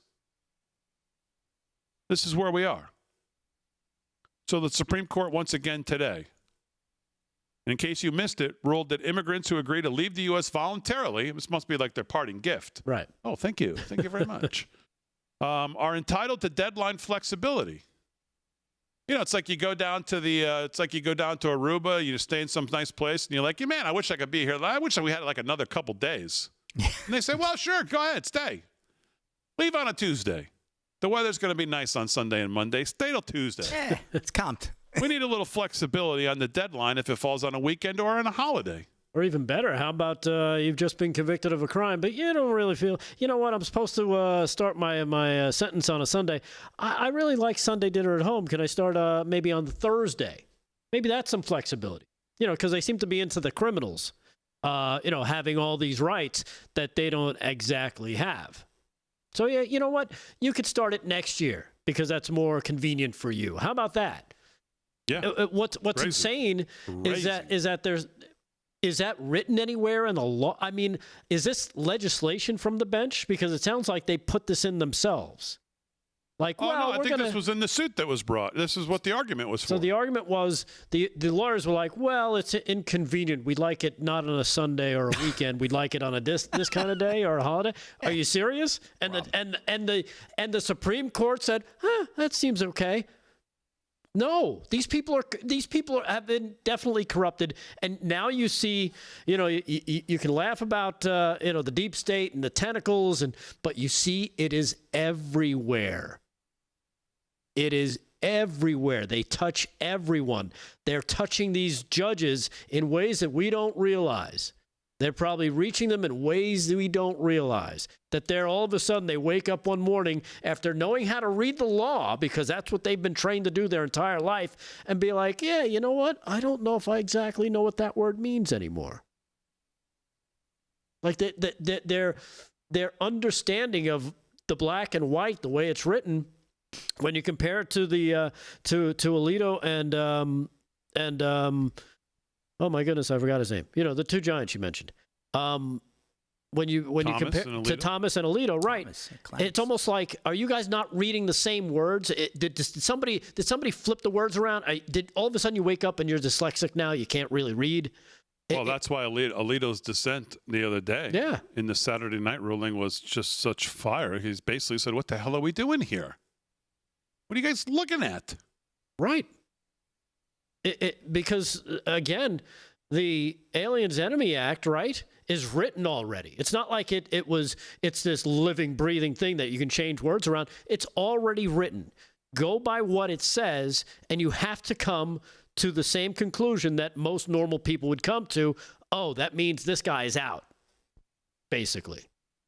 That means anybody who falls under this description, they qualify to be ousted. So who knows what's going on? But if that Epstein list couldn't come any quicker, could it, Mr. Roberts? I'm just saying. Should we do our Epstein update for the day? I know the president was asked about this today. Early. Was he? Oh, it's a little early. Okay. Things could change. We got 45 minutes to go here. Okay, we have 45 minutes to go on the show, so I think something might be incoming. All right, very good. We'll wait till the end. President Trump was asked about the Epstein list from a reporter today. Yes. And what did he say? He said, I don't know. And the question was, when are the Epstein files going to be released? And he said, I don't know. I'll have to ask the Attorney General. That's not the answer we were looking for. Well, that's the answer you got. And I think every day that question should be asked. But are we still within your time frame? We're closing in on the end of my time frame. Which was when? The end of April. Mm-hmm. That's only another week. That's only another week. Maybe 8 days. Wow. April Fools. That's what we are. All right, live from Studio 6B. We're back with more sports coming up right after this.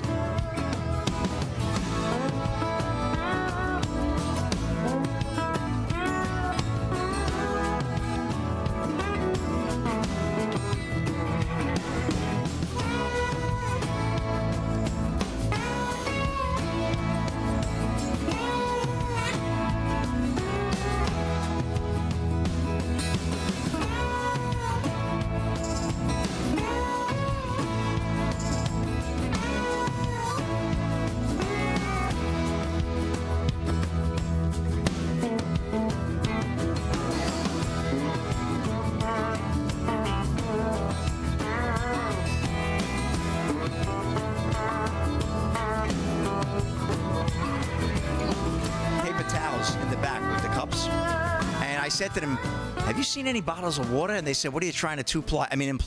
That was too much of a setup. Right, throw it in the towel. Okay. Yeah. That was too much of a setup. Okay, I know. I'm going to put a bounty on. Birch Gold Reef. Drag Blacker. Drag Blacker with a $10 super chat.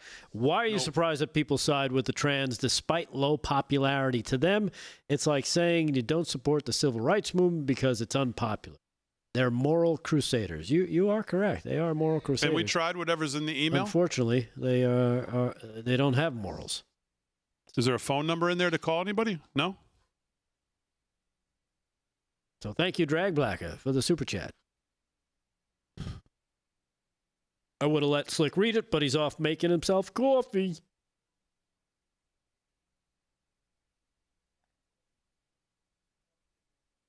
What's the red one? The decaf one, right?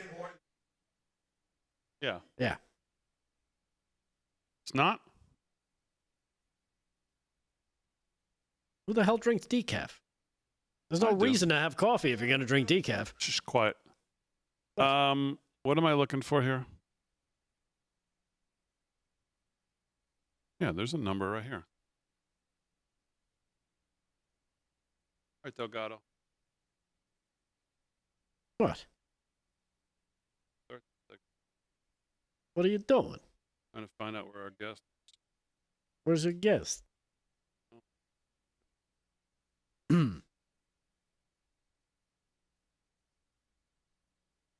He's walking away. Where is it? Okay.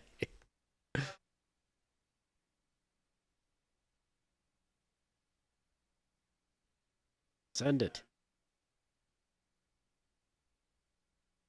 Send it. Send it now.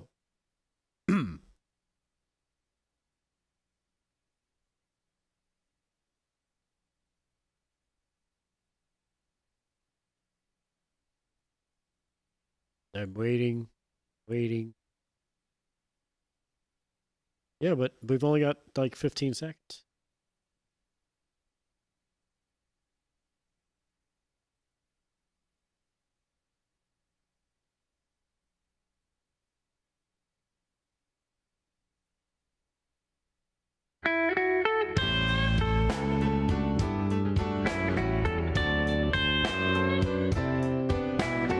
Oh, it sounds like the blues, doesn't it? Shut up, Slick.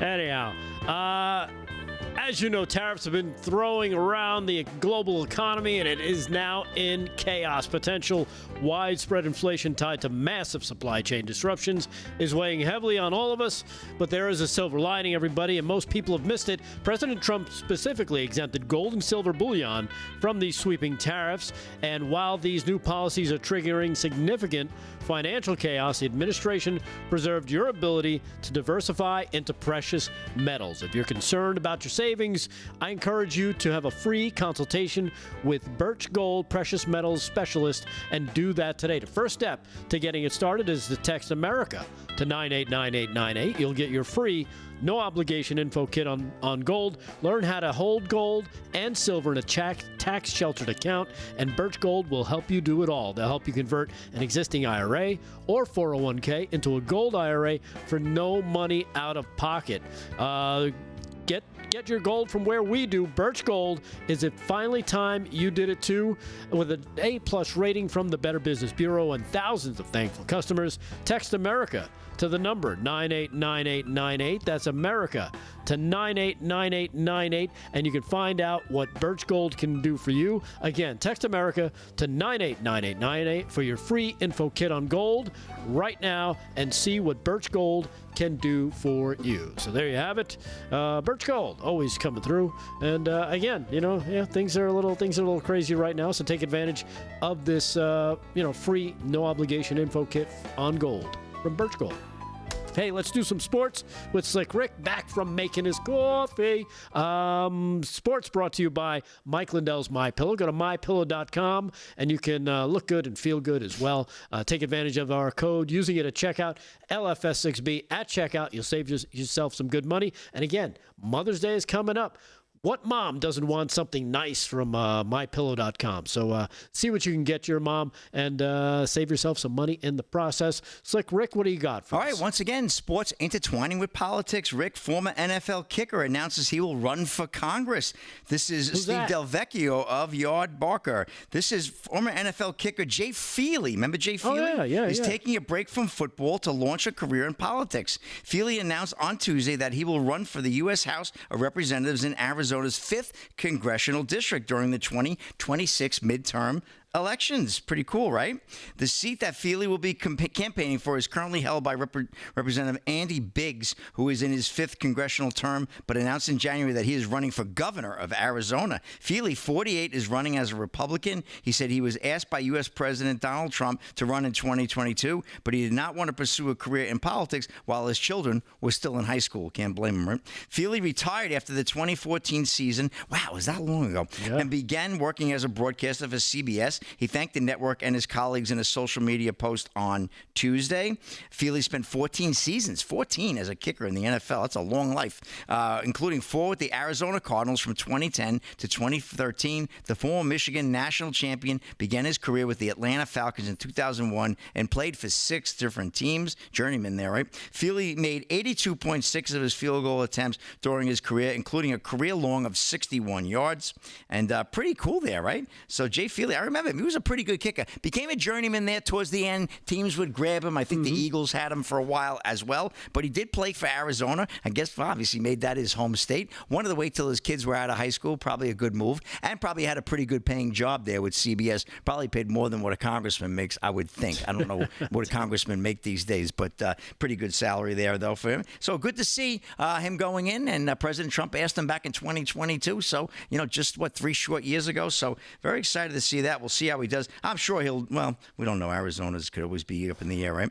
WWE star Gunther chokes out Pat McAfee. Did you see that, Rick? No, in I a didn't see bitter that. rage. What happened? Yeah, well, last night following WrestleMania 41 loss, Gunther lost the World Heavyweight Champion to Jey Uso. This is Ryan Gatos of Fox News.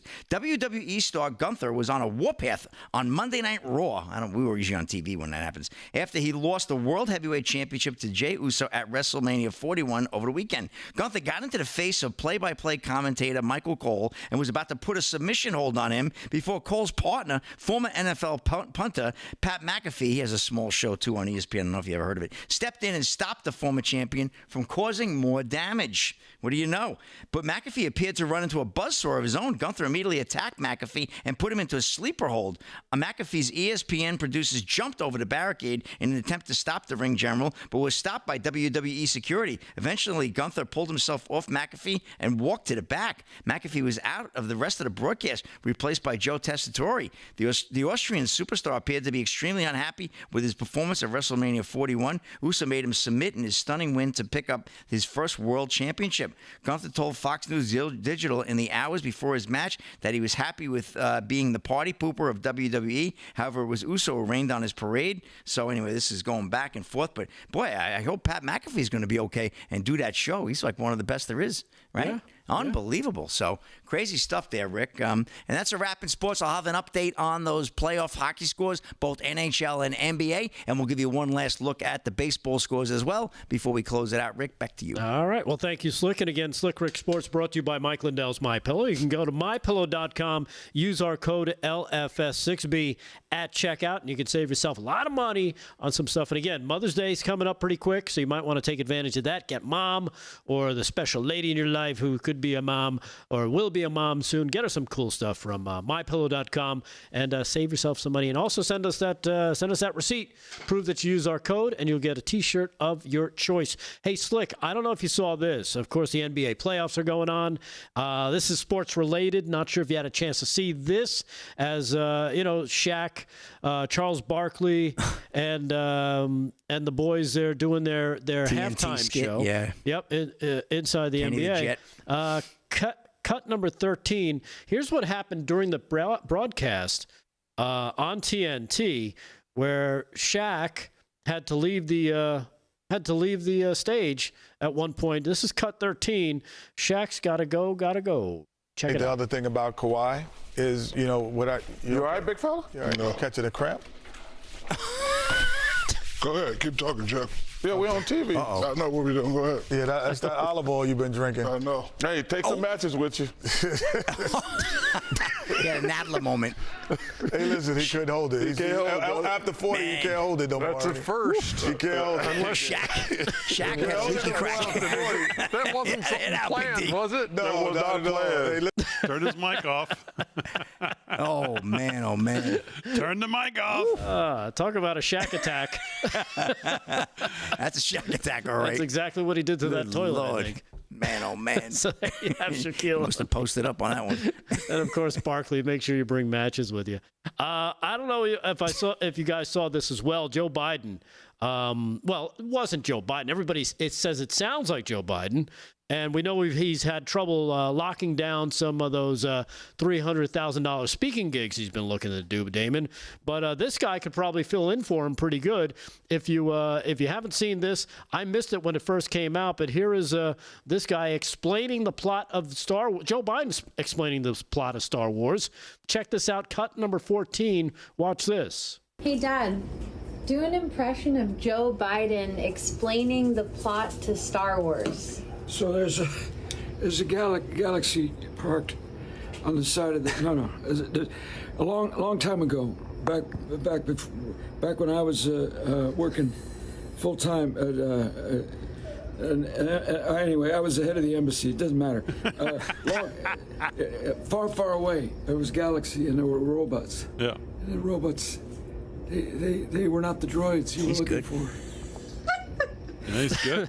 He is damn good. He's good. Joe Biden could have been in the bar scene in Star Wars. Joby One Kenobi. There you go. All right, live from Studio 6B. We're back. Shane Harris from Amex is going to join us right after this.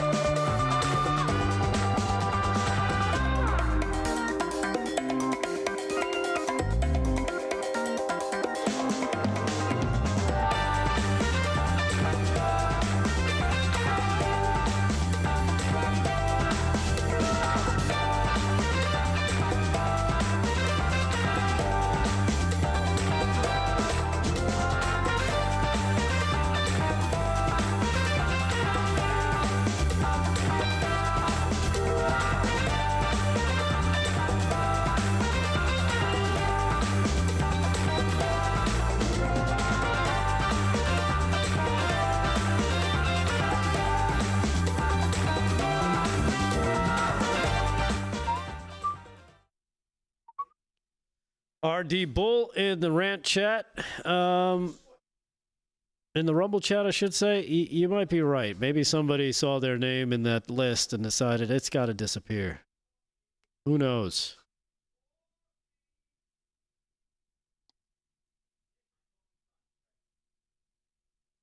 Thought you took it with you before. No. I was going to take it in. Yeah, you said go. You do sports. I got it. I didn't. I missed that part. I'm sure you did. So I ran into these two rolls of paper towels earlier in the back seat of the car. Here we go. Yeah. And I don't know what they were trying to imply, but they were 2-plies. And they were asking me if I saw the water. I told them, get off my case. Oh, man, the coffee's good tonight. It's delicious, I know. Oof. All right. In the Rumble chat, I Would For F is now a monthly supporter, Damon. Whoa. Yeah. Well, thank you very much. That's nice. Only 10,000 more will be in good shape. That was nice, though. What do we got here?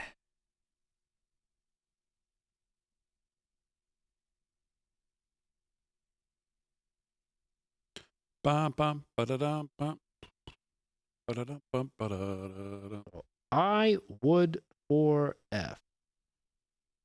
Thank you for being a monthly supporter. We appreciate it.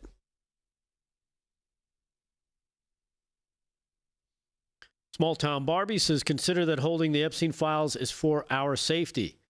The deep state is most likely threatening a 9/11 style attack if it's released. I think arrests are happening behind the scenes. You know what, Small Town Barbie? I really hope that's what's happening. Small Town Barbie.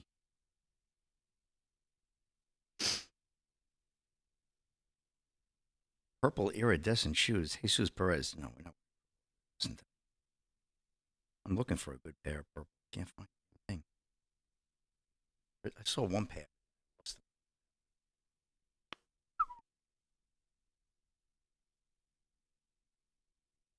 So Pat McAfee got put in a chokehold. How big did you see that last night? Did you do that as a sports report? Yeah.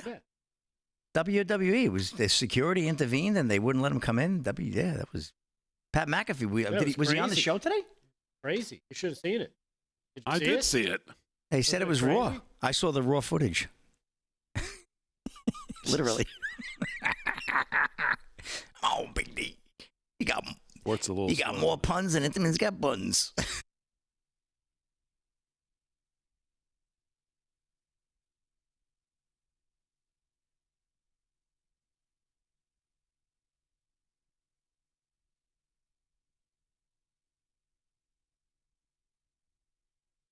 All right, 30 minutes past the hour, live from Studio 6B. Real America's Voice on a Tuesday night. Slick's doing sports. Rick Delgado's doing the news. We'll get back to both of those before the end of the show.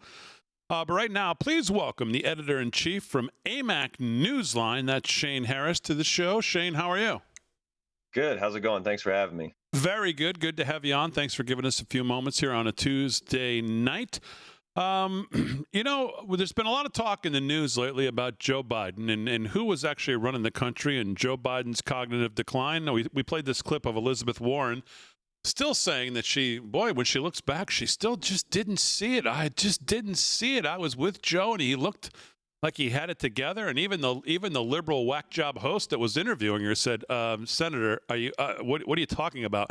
Him standing and breathing is not a compliment. That was not a compliment to him. You had to have seen something.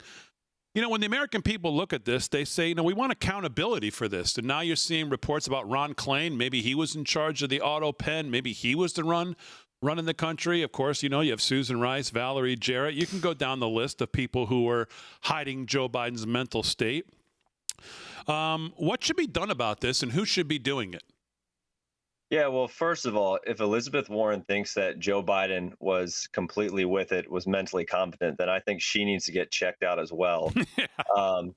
When it comes to Biden, it's funny. President Trump gets elected, he gets into office, and then it seems like the left was just kind of like, okay, we can kind of just push Joe Biden out of the way and forget this ever happened. But it's very important that we actually find out, as you said, who's running the country, who controlled the auto pen, and how this massive fraud basically was perpetrated on the American people for 4 years. It's not just semantics. It's not just a matter of conservatives wanting retribution, which is what the media has made it out to be. It's a matter of making sure that something like this never happens again. I mean, you could call it almost a soft coup that happened for 4 years, where nameless, faceless bureaucrats were signing off on major presidential decisions. And we need to make sure that something like that can never happen again. And so, what I think we'd like to see is Congress get involved. Maybe, Ron Klain's talking to people who are publishing books. Maybe he can go talk to some members of Congress who are going to be a little bit tougher than some book writer or editor who's just asking some friendly questions. Yeah, well, I guess we would need Congress to actually be working and doing something to be able to do that. But is that what you feel should happen? Should Congress be calling these people in front of some panel and putting them under oath and asking them some questions? Well, I think it's a good start so we can at least get some answers. Congressional panels, they don't write laws, but they do get transparency and accountability, which is what I think the American people deserve. And right now we're kind of trying to operate without all the facts. We know that Joe Biden was mentally incompetent, that he was in a severe state of cognitive decline going all the way back to 2020.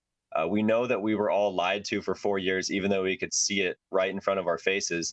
And so now I think it's just a matter of putting down and getting in the congressional record, getting the facts on who knew what when, so that we can decide the next steps to take as a country. What culpability do you think the media has here? I would say obviously much. We know they're going to be obviously in the tank for everything on the left, including certainly they were in the tank for Obama and certainly in the tank for Biden. They had as much to do with this cover-up as anybody else on their side. What culpability do they have? And do you think going forward, what we're learning now, do you think it continues to hurt the Democrats, or most of them have said, you know what, let's get rid of the old guys drooling on himself. Let's just be done with them. Stop trying to give speeches, Joe. Nobody wants to pay 3 cents, never mind 300,000 to hear you speak. What culpability does the media have, and what do we do about them? Yeah, well, the media is obviously extremely culpable in all of this. Going back to 2020, when Joe Biden wasn't on the campaign trail, when he was hiding in his basement, the media told us, oh, it's just COVID. It has nothing to do with Joe Biden. And then for 4 years, they told us, oh, don't worry about him. He's completely fine. We could see him falling off his bike when it was standing still. We could see him falling up the steps of Air Force One multiple times. We could see him literally falling asleep at world events. Meanwhile, when President Trump was in office and he walked slowly down a ramp, the media made a big week-long story about how, the president was close on death's doorstep, basically. And so they're extremely culpable in all of this. And I think you're seeing it. The media approval ratings for the corporate media, at least, are declining. They're at all-time lows. Nobody trusts them.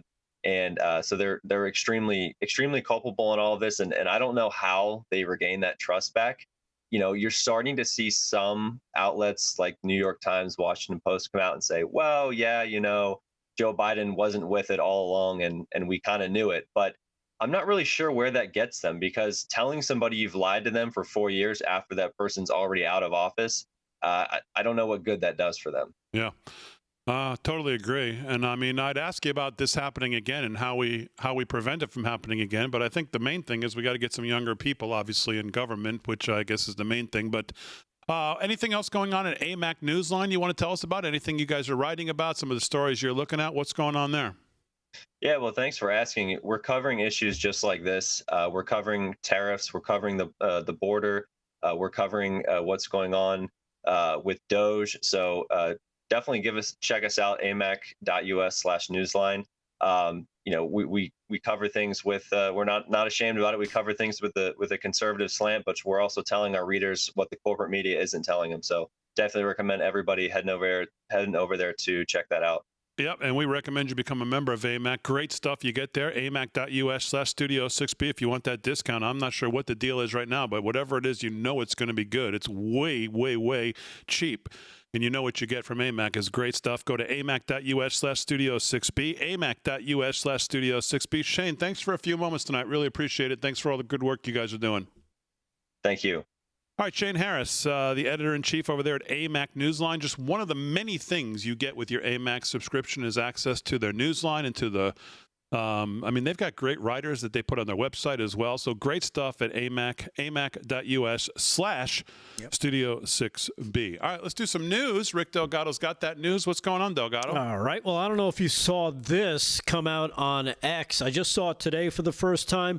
A new report from Catherine Herridge. Remember her? Oh, yeah. She used to be with Fox, and then she went to CBS and got fired for telling the truth. Well, she released a report, confirmed that direct energy weapons, DEWs, Damon, are real. Sorry? DEWs. Direct energy weapons. Okay. Weapons that are filled with energy and can mess you up. Kind of like what they've accused the federal government doing to Lahaina and Hawaii, of all places. Remember, the Blue Roof places all survived. Correct. Okay. Well, she had a... Why did you say my name when you said this story? Damon. Why is that? Because whenever I mention stuff like this, the eyes start rolling, you start snickering. He wasn't doing that. You look over to the... Slick. No, I didn't see that. You didn't see it today, not yet. But this is coming from Catherine Herridge, a respected investigative reporter, Damon. Yes. And you can see her interview right here with Joseph Giordano. He's the whistleblower on this. Here she is talking to him about these weapons called direct energy weapons, DEWs for short. And it's something that people have been talking about for a while, and not many people want to talk about. But you remember the Havana syndrome, where those Americans at the embassy got sick, and we still don't know how. That seems to be the belief that it is from one of these weapons. Here's cut number 10. Here she is talking to Joe Giordano about this, and the intro to the report, cut number 10. Check this out. Based on your firsthand research, are directed energy weapons real? Without doubt.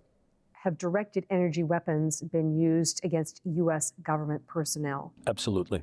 Have directed energy weapons been used at targets overseas? Yes, ma'am. Are reports of directed energy weapon attacks inside the U.S. credible? Absolutely. A longtime advisor to the U.S. military, James Giordano is the director of the Center for Disruptive Technology and Future Warfare at the National Defense University. Giordano shared his expertise with the caveat he does not speak for the U.S. government. These are weapons of maximum disruption. It allows you to get in fast, hit hard, get out, and then, and only then, will the effects begin to be known. Yeah, so there he is explaining exactly how it kind of works. He goes into more detail here in cut number 11, where he talks about how the DEWs, the DEWs, the direct energy weapons, once they are fired at people, how they affect the brain and what happens.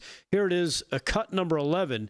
And again, these are things that people talk about. You see it on social media. A lot of people call it conspiracy theories. Here is a respected reporter, Damon, Catherine Herridge, doing the report. Talking about this with this whistleblower, James Giordano. Cut number 11, check this part out.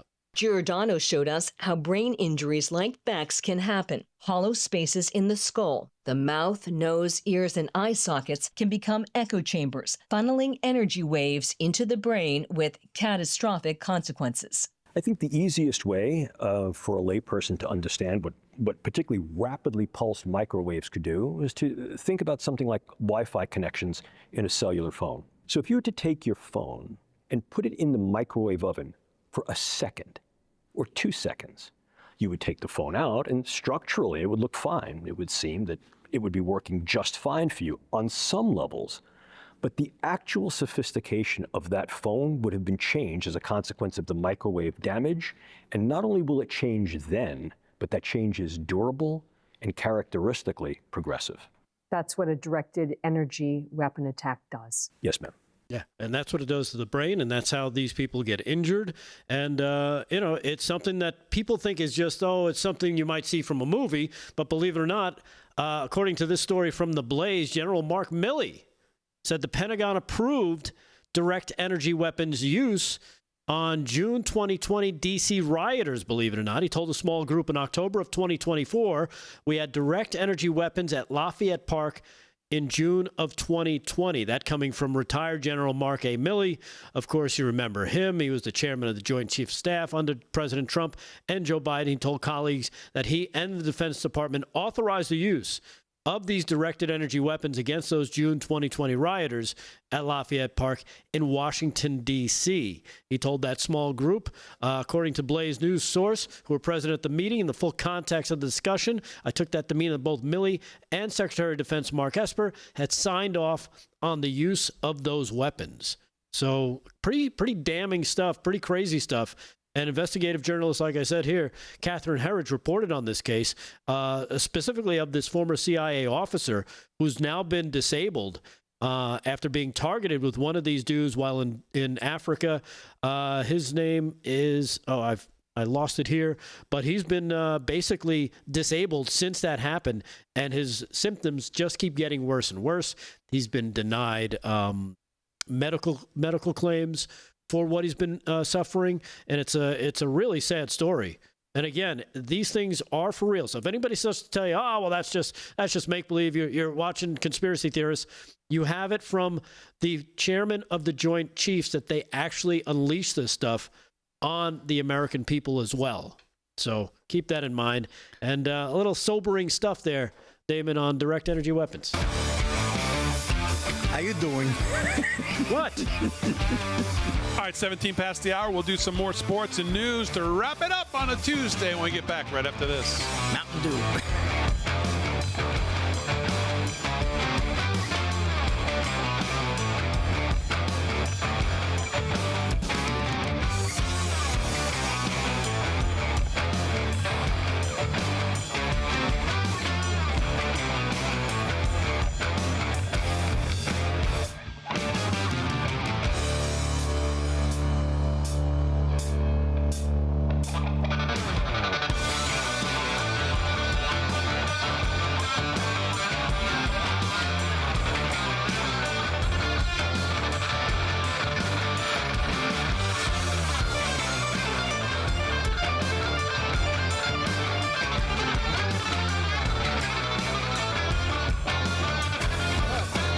Toastin said the same thing. John Cocktoast. John Cocktoast. He's been out in the sun too long. Where the hell is Paul when I need him? John Cocktoast. Yeah, Paul would team up with you. John. How you doing? John Cocktoast. Yep. You two guys together will call you Mountain Dew. It's John Cocktoast. John Cocktoast. Shut up. It's all ball bearings. Damon said 17 past the hour. Jesus Perez is on to you. 17 till the hour. Till. Come on. Half past. Can't get nothing by these people. Damon gives directed energy looks at Delgado's. Broke spoke. Our man broke spoke. I have my own directed energy weapon. Yes. That's our man broke spoke. I love that downtown. one. We love him. That's a good one right there, Yeah, Broke spoke. you That's got a it. good one. That's a buddy. I don't need the CIA for shit. I got my own. Oh, that's funny. CIA, cause and effect. See.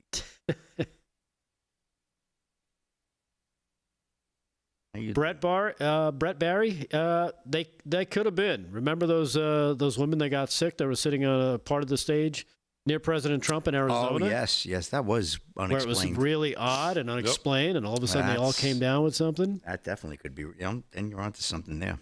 Wasn't that Long Island? No, that was in Arizona. Oh, Arizona, right. Yeah. Same thing. They're freaking lasers.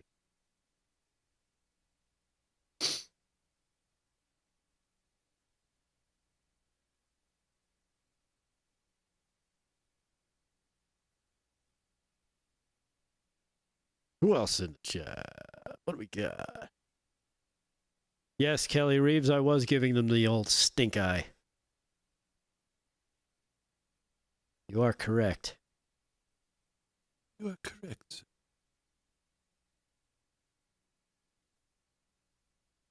Marianne Mack says they could be behind the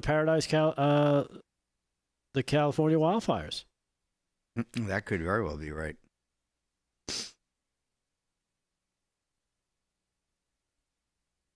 We had talked about it too when that happened. Kind of strange.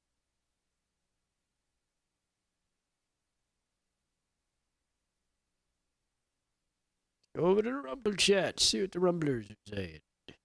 Rumble.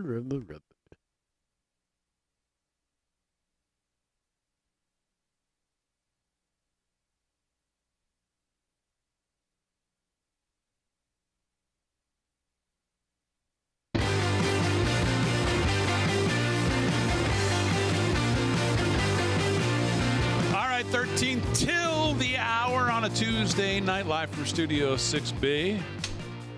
We always appreciate you giving us a few hours of your night, 8 to 10 weekdays, Monday through Friday, right here, Real America's Voice. Let's wrap it up for a Tuesday. We'll wrap it up starting with sports. Sports is brought to you by Mike Lindell. LFS6B is the promo code to use if you're shopping for Mother's Day, which I actually might be shopping for Mother's Day. Oh, yeah? At Mike Lindell. My wife said we need some new sheets for some of the beds. Nice. Oh, I'm sure she'll be thrilled with that as a gift. So I might be doing some shopping there myself. So. That's right. Why? What's wrong with that, Delgado? Yeah. Let me fire up my direct energy weapons here. Hold on. Yeah. What's the problem with that? Well, it's like getting somebody a vacuum. I just got her that. Yeah, that gift sucks.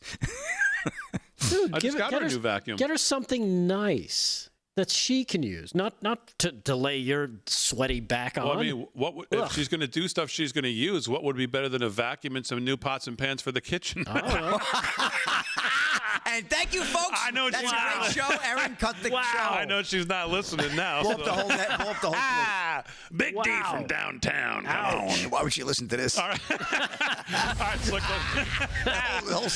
Slick, let's do some sports. What's going on? All right, to the scoreboard we go. One more sweep we do. Maple Leafs right now 2-1 over the Senators. 13 to go there in the third period. That's East first round, game 2. Toronto with a commanding 1-0, could be 2-0 lead here. The Lightning trail the Panthers 2-1. Battle of Florida there, defending Stanley Cup champion Panthers, that would be. Up 2-1, 17 to go in the second period. That is game one of the first round. That should be a hell of a great crosstown rival matchup there. Hurricanes 3-1 over the Devils. Final earlier tonight. Watch out for Frank the Tank, Big D. He might lose his mind. Now the Carolinas up 2-0. The Hurricanes. They're looking good. Wild taking on the Golden Knights. That's an 11 p.m. puck drop out west, way late there in Las Vegas. We got the Grizzlies getting pounded by the Thunder, 112-96, 137 to go in the fourth. Oklahoma City will go up 2-0. That's pretty much all over but the crying. Pacers have downed the Bucks 123-115. That series is also 2-0. Indiana leading that one in the East first round. Lakers and Timberwolves. Lakers looking to pull even tonight at the Crypto.com Arena. 10 p.m. tip-off there. Major League Baseball to the diamond we go. Red Sox 8-3 over the A's, bottom 8th, bottom 7th. Mets 5-1 over the Phillies. Mets looking good.